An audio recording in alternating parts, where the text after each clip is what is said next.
그 길고 긴 폭염도 사라지고 이제 아침 저녁으로 선선한 바람이 불어오는 가을이 다가왔습니다.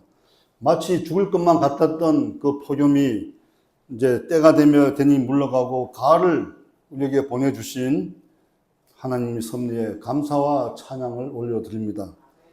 우리 하나님의 감사한 마음을 담아서 우리 하나님께 영광의 박수를 올려드리도록 하겠습니다. 사람은 평소 평화롭고 웃으며 사는 존재로 지어졌습니다. 당신의 형상대로 지음받은 인간들이 하나님께서 아담을 흙으로 빚어 만드시고 코에 생기를 불어넣어서 창조하신 사람들에게는 슬픔과 고통이 없었습니다.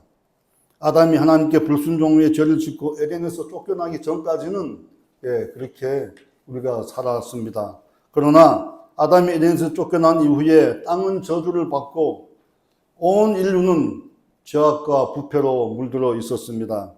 그때 하나님께서는 노아의 시대에 물을 통해서 심판을 하셨고 심판 이후에도 태어난 사람들마저 죄악으로 가득하자 하나님은 더 이상 동물의 피해 제사를 통해서는 인류의 구원을 하시겠다는 그 뜻을 접으시고 이스라엘 백성을 통해서 구원자 예수 그리스도를 이 땅에 보내주시겠다고 새롭게 약속하셨고 예수님이 이 땅에 오심으로 그 약속이 성취가 되었던 것입니다.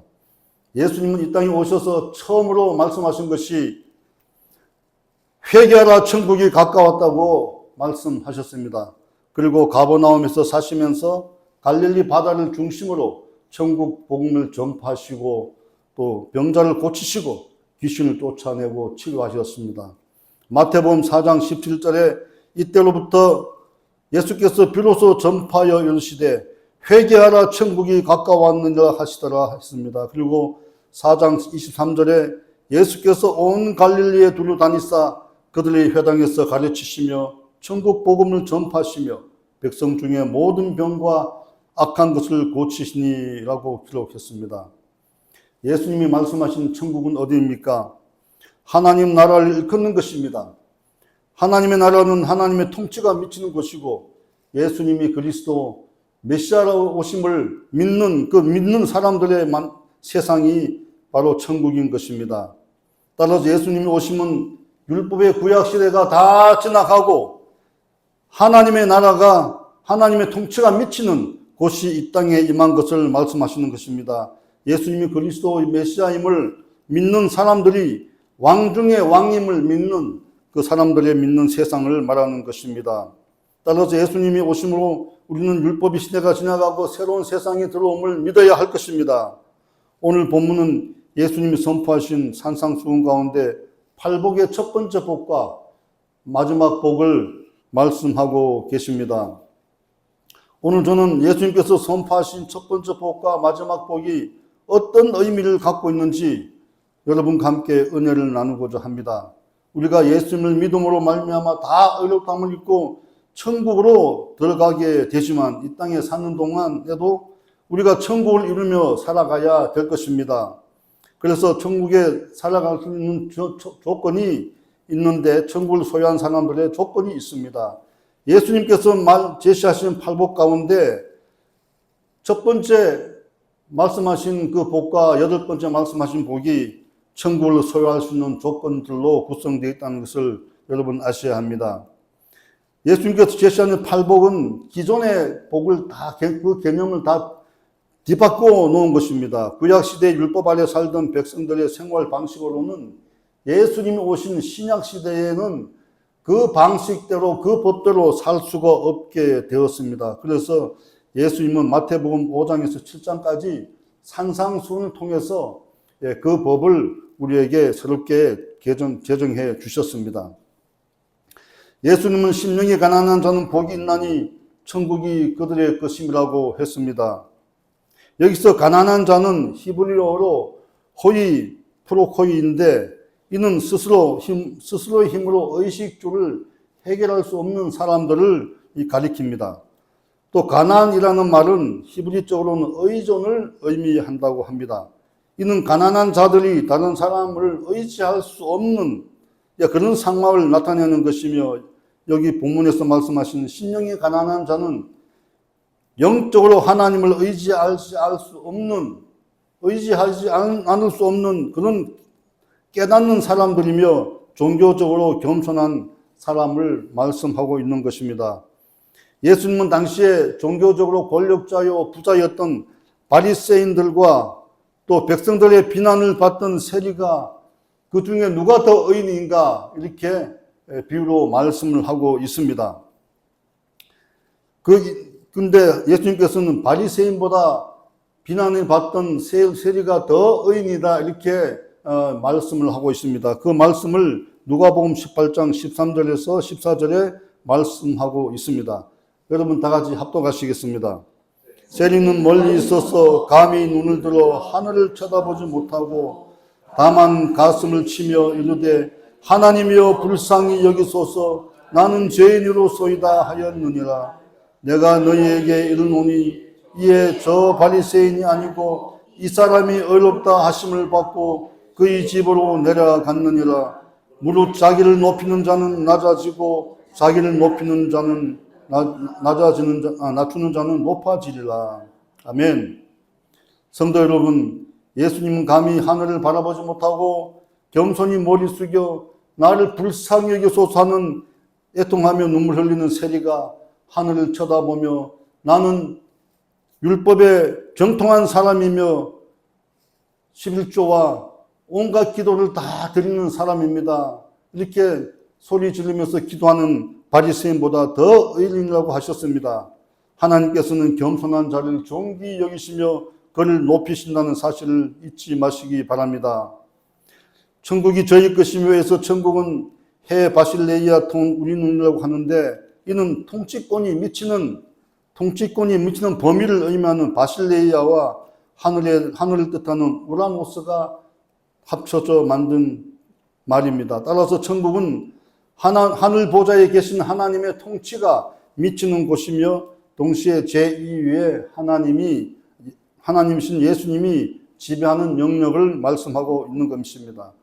그러므로 심령이 가난한 자는 하나님의 통치와 예수님의 지배의 영역에 들어온 자들이며 하나님 앞에 겸손히 행하고 예수 그리스도를 진정한 왕으로 모시는 사람들입니다.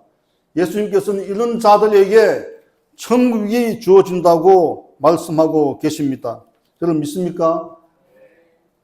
성도 여러분, 예수님을 구주로 섬기며 예수님의 통치에 순종하는 성도들 다 되어서 이 땅에서 천국 시민으로 평화를 누리며 특권을 누리며 살아가시기를 주님의 이름으로 축원합니다.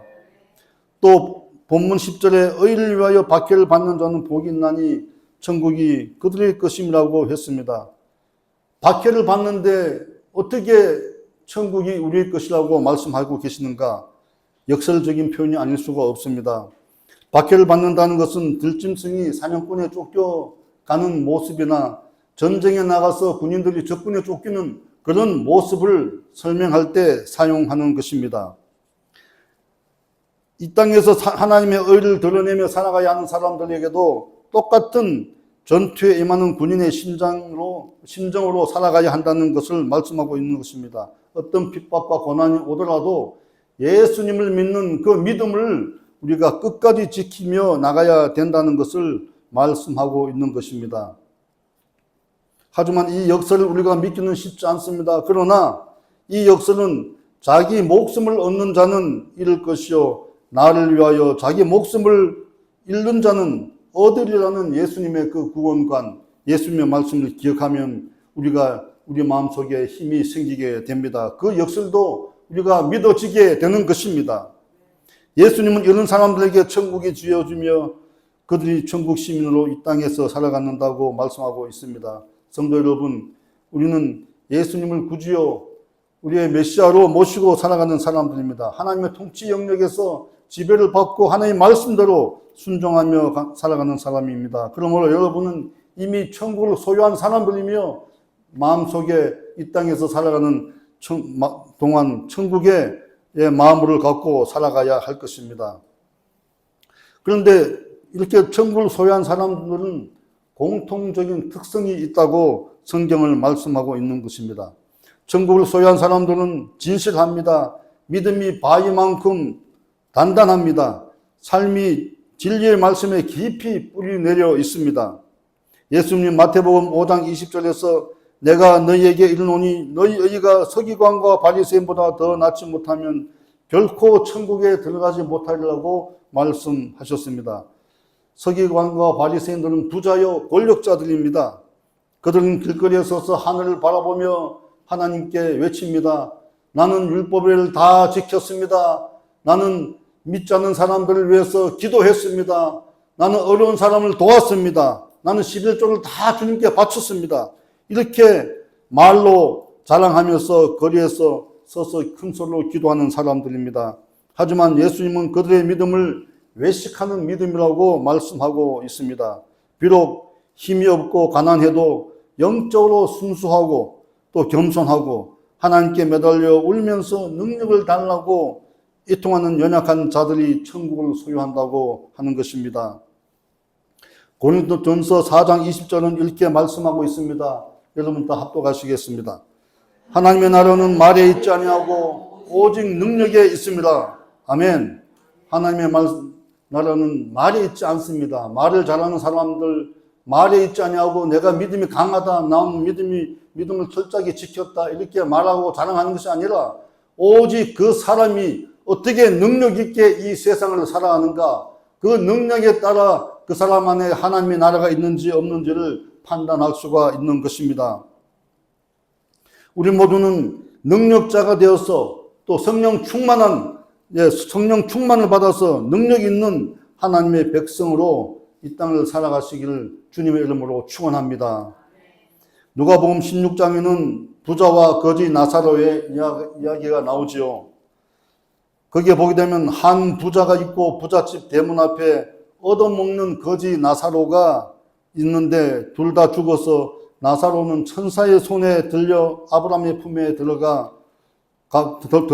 부자는 음부에 들어갔다고 이렇게 성경은 예수님은 말씀하고 있습니다. 부자는 음부에서 얼마나 고통스러운지 아브라함의 품에 안긴 나사로를 보고 아브라함에게 부탁을 합니다. 나사로의 손가락에 물을 찍어 자신의 혀에 대게 해달라고 애원을 합니다. 누가복음 16장 24절입니다. 다 같이 합독하겠습니다. 불러 이르되 아버지 아브라함이여 나를 긍휼히 여기사 나사로를 보내어 내 그 손가락에 그때 물을 찍어 내 혀를 서늘하게 하소서. 내가 이 불꽃 가운데서 괴로워하나이다. 여러분 얼마나 고통스러우면 나사로의 손가락에 물을 찍어서 혀에다가 대달라고 하겠습니까? 부자는 이 세상에서 남들이 부러울 정도로 잘 살았습니다. 주지육림하며 살았지만 죽음 이후에는 전혀 다른 세상에서 살게 된 것입니다. 부자는 이 땅에서 서거 없어질 육신의 장박집을 건설하는 데만 관심을 갖고 수고하여 잘 사는 것처럼 보였지만 낙원에 들어가지 못했습니다. 부자는 가난하고 빈곤한 이웃 나사로를 사람들이 대문 앞에 던져서 부자 집에서 좀 먹을 것을 주면 그걸 거두어 먹으라고 그쪽에다가 방치를 했지만 부자도 마찬가지로 그를 데리고 가서 치료해 주거나 그러지 않았습니다. 그곳에 그냥 방치를 했습니다. 헌대를 긁고 고통스러운 나사로를 거들떠 보지도 않았습니다. 그는 오히려 나사로를 그 방참을 해서 부잣집에서 나사로에게 먹을 것을 주는구나 하는 그런 사람들의 칭찬을 듣고자 했던 것입니다. 부자는 평소에 구제하고 섬기는 일에 아예 관심이 없었고 잘 먹고 즐기는 일에만 관심이 있었던 사람입니다. 그는 결국 죽어서 지옥에 들어가고 불꽃 가운데 고통당하는 사람이 되고 말았습니다. 마태복음 19장 24절에 낙타가 바늘귀로 들어가는 것이 부자가 하늘나라에 들어가는 것보다 쉬운 일이라고 했습니다. 성도 여러분, 우리가 지상에서 사는 동안 이웃을 내 몸같이 사랑하려는 하나님의 말씀을 우리가 실천해야 할 것입니다. 그러면 이 땅에서 마음의 천국을 이루고 하나님께서 주시는 그 평화와 평안을 누리며 복된 삶을 살아갈 수 있게 될 것입니다. 또 천국을 소유한 자는 어린아이처럼 순수하다고 했습니다. 자기를 낮추고 남을 높이는 또 오로지 부모에게 순종하는, 매달려서 애통하는, 전적으로 의지하는 그런 어린아이 같은 특성을 갖고 있다고 합니다. 예수님은 마태복음 18장 3절에서 말씀하십니다. 다 같이 합독하겠습니다. 이르시되 진실로 너희에게 이르노니 너희가 돌이켜 어린아이들과 같이 되지 않으면 결탄코 천국에 들어가지 못하리라. 마태복음 11장 11절 다시 합독하겠습니다. 내가 진실로 너희에게 말을 하노니 여자가 낳은 자 중에 세례 요한보다 큰 이가 일어남이 없도다. 그러나 천국에서 극히 작은 자라도 그보다 더 크니라. 아멘. 천국에서는 세례 요한보다 더 작은 자가 그보다 더 크다는 것입니다. 여러분, 제가 그런 꿈을 꿨어요. 하나님께서 나한테 선물을 주셨는데 그 굉장한 선물입니다. 그런데 제가 그 선물을 잘 기획 간직하고 아름답게 키워야 하는데 그러지 못하고 제가 조금 화가 나서 얼굴을 톡톡 때렸더니 예수님께서 나타나셨어요. 꿈에 나타나셔서 마태복음 11장 11절을 찾아보라고 이렇게 말씀하시는 거예요. 그래서 하도 꿈이 생생해서 일어나서 저기 성경을 찾아보니까 저 말씀이 아닙니까? 내가 진실로 너희에게 말하노니 여자가 낳은 자 중에 세례 요한보다 큰 이가 일어남이 없도다. 그러나 천국에서는 지극히 작은 자라도 그보다 크니라. 여러분, 하나님께서는 이 땅에 사는 동안 우리에게 어린아이 같은 그런 겸손함과 오직 하나님께 의지하라는 그런 마음을 우리에게 갖고 살라고 말씀하시는 겁니다. 어린아이는 단순합니다. 순수합니다. 어린아이는 겸손합니다. 어린아이는 오직 부모님께 의지합니다. 예수님은 이런 어린아이들을 무척 사랑하셨습니다. 그리고 어린아이들이 예수님께 오시는 것을 금하지 말라고 말씀하셨습니다. 여러분, 믿음은 단순합니다. 또 믿음은 순수한 것입니다. 예수님을 믿으려 하니 이성으로 믿어지지 않는다는 사람들이 있습니다. 아무리 머리가 좋고 비상한 사람들이라도 그 넓고 넓은 그 깊고 깊은 하나님의 말씀과 예수님의 그 뜻을 우리가 어찌 다 알겠습니까?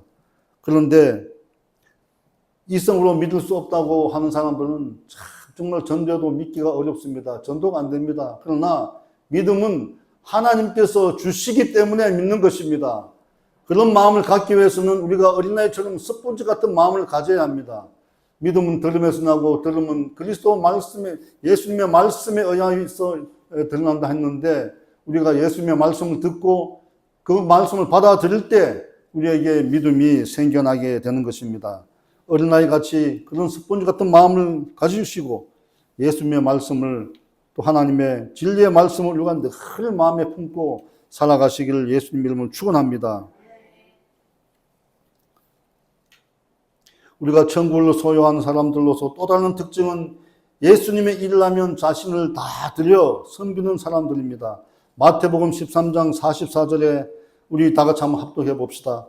천국은 마치 밭에 감추인 보화와 같으니 사람이 이를 발견한 후 숨겨두고 기뻐하며 돌아가서 자기의 소유를 다 팔아 그 밭을 사느니라. 아멘. 어떤 사람이 밭을 이제 임차해서 갈고 이제 파종을 하다 보니까 밭에 항아리가 담겨 있습니다. 묻혀 있습니다. 그 항아리를 열어보니 그 안에 온갖 보물이 다 들어있는 거예요. 과거에 누가 그곳에다가 보물을 숨겨놓은 겁니다. 그래서 그 사람은 다시 그걸 덮고 집에 가서 자기의 재산을 다 팔아가지고 그 보화가 들은 그 밭을 삽니다. 예수님께서 왜 이런 비유를 하셨느냐? 이 땅에서는 예수님께서 우리에게는 보화입니다. 우리가 보화인데 예수님을 우리가 발견하고 너무 기뻐서 예수님을 우리 안으로 들이시기 위해 우리가 예수님을 섬기기 위해 예수님의 말씀에 순종하고 예수님의 말씀하신 그 말씀에 따라서 행동하기 위해 우리는 우리의 모든 것을 다 드려야 한다는 것입니다. 우리의 자신을 다 드려야 한다는 것입니다. 천국을 소유한 사람은 마치 이처럼 자신을 다 드려 주 예수 그리스도를 섬기는 사람들입니다. 우리도 보배이신 예수님을 몸과 마음과 뜻을 다하고 목숨을 다하여 사랑하고 섬겨야 할 것입니다. 이 땅에서 마음을 이루고 살아갈 수가 있는 것입니다. 근심, 걱정, 두려움, 원망, 시기, 질투, 분노, 가난, 질병, 귀신도 다 물러가고 오직 사랑과 희랑과 화평과 인내와 자비, 양선, 충성, 온유, 절제의 아름다움을 이루면서 살아가야 될 것입니다. 저와 성도 여러분 모두 이런 삶을 살아가시기를 주님의 이름으로 축원합니다. 1956년도에 에콰도르의 아마존 강에서 원주민 선교에 나섰던 5명의 젊은이가 원주민이 찌른 창 끝에 찔려서 순교를 했습니다. 이 사건이 알려지면서 미국 사회는 발칵 뒤집혔습니다. 짐 엘리엇과 그의 동료 4명은 지구상에서 가장 폭력적인 와워다이 부족을 구원하기 위해서 좋은 직장을 다 포기하고 부인과 자녀들 미국에 남겨둔 채 에콰도르를 떠납니다. 그들은 미국에서 명문대학을 나왔고 대학 교수가 될 수 있음에도 불구하고 예수님의 제자가 되겠다는 그 신념 하나로, 믿음 하나로 선교의 꿈을 품고 그 부족이 사는 마을로 출발했습니다. 경비행기에서 생필품을 떨어뜨리면서 그들의 마음을 좀 온유하게 만들어 그렇게 사람들이 온유한 마음을 가졌다고 생각하는 순간 그들은 이제 걸어서 그 원주민들의 마을로 들어갔습니다. 그러나 와우다이 부족은 그들이 자신을 죽이러 온 사람으로 생각했습니다. 부족장 민카야니는 5명의 선교사를 창으로 찔러 죽였습니다. 짐 엘리엇 등은 호신용 총을 갖고 있음에도 불구하고 창에 찔리는 순간 호신용 총을 허공에 대고 총을 방아쇠를 당겼습니다. 그러면서 하는 말이 우리는 당신의 친구입니다. 우리는 당신의 친구입니다. 그렇게 말을 하고 순교를 했다고 합니다. 이 일로 인해서 남편을 잃은 부인들은 남편의 뒤를 이어서 그 뜻을 이어서 선교하기 위해 간호학을 공부하고 의약품을 가지고 에콰도르로 떠납니다. 에콰도르 와오다니 부족의 마을로 다시 들어갔습니다. 어린아이와 여자는 죽이지 않는 부족의 전통에 따라서 그들은 아무런 자신들의 그 신분을 밝히지 않고 그들은 6년 동안 안전하게 부족의 병과 상처를 치유하고 돌보았습니다. 무너진 가정을 일으켜 세우고 어린아이들의 병을 치유하고 어른들의 고통을 들어줬습니다. 그들이 6년이 지나서 안식년을 맞아 본부로 돌아갈 때에 그들을 지켜본 추장이 그들에게 물었습니다. 아니, 당신들은 도대체 누굽니까? 당신들은 누구인데 우리에게 이렇게 사랑을 베풀고 그렇습니까? 우리가 어렵고 힘들 때 우리를 위로하고 병들면 같이 아파하며 고쳐준 당신들은 도대체 누구입니까? 이렇게 질문을 합니다. 그때 진 엘리엇 부인이 나는 당신이 죽인 진 엘리엇의 부인입니다. 이렇게 얘기를 합니다. 그리고 내 남편은 당신의 친구였고 당신을 사랑했습니다. 그렇게 말했습니다. 그리고 나는 내 남편이 전하고자 하는 말을 전하기 위해 지난 6년 동안 부족의 말을 배우며 헌신했습니다. 그러면서 엘리엇 부인은 추장에게 내 남편보다 당신을 더 사랑하는 사람이 있습니다. 이렇게 얘기를 합니다. 그때 추장은 그게 누굽니까? 그렇게 묻습니다. 그때 엘리엇 부인은 바로 예수 그리스도이십니다. 이렇게 말씀을 합니다. 선교사를 죽인 추장은 그 말을 듣고 회개하고 예수님을 믿었습니다. 그리고 신학을 공부하고 목사가 되었습니다. 원주민 가운데 4명이 선교사가 되었습니다. 할렐루야. 이 이야기는 영화로 만들어졌고 우리나라에는 창끝이라는 영화로 개봉이 되어서 많은 감동을 줬습니다. 셋째, 천국을 소유한 사람들은 깨어서 기도를 해야 합니다. 우리가 천국 시민으로 이 땅의 천국 마음을 이루면서 살아가는 때는 많은 유혹이 있습니다. 이 세상은 온갖 죄로 물들고 타락과 유혹의 손길들이 우리를 넘어지게 하고 있습니다. 그러나 그 유혹에 넘어지지 않기 위해서 우리는 깨어서 기도를 해야 합니다.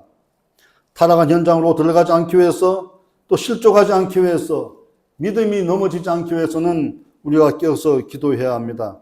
베드로 사도는 베드로전서 5장 7절에서 8절에 말씀합니다. 너희 염려를 다 주께 맡기라. 이는 그가 너희를 돌보심이라. 근신하라 깨어라. 너희 대적 마귀가 우는 사자같이 돌아다니며 산비를 찾나니. 이렇게 얘기하고 있습니다. 얼마나 많은 마귀, 사탄 마귀가 우리를 대적하는지 모릅니다. 우리가 마음에 조금만 방심하면 우리의 방심하는 그 마음을 타고 우리를 괴롭힙니다. 미워하게 하고 분노하게 하고 시기 질투하게 합니다.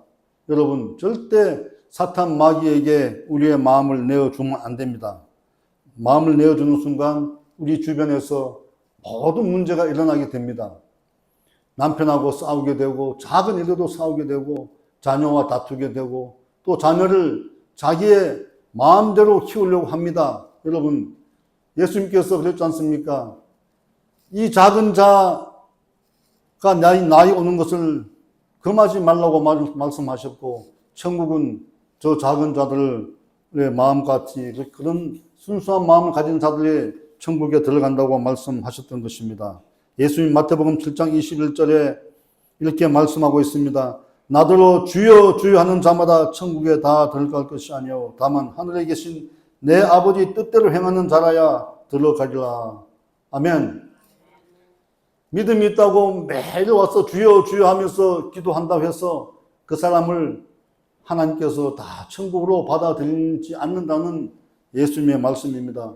예수님께서 어느 날 우리가 죽어서 천국에 갔는데 예수님께서 도무지 내가 너를 모르겠다고 하면 어떻게 할 것입니까?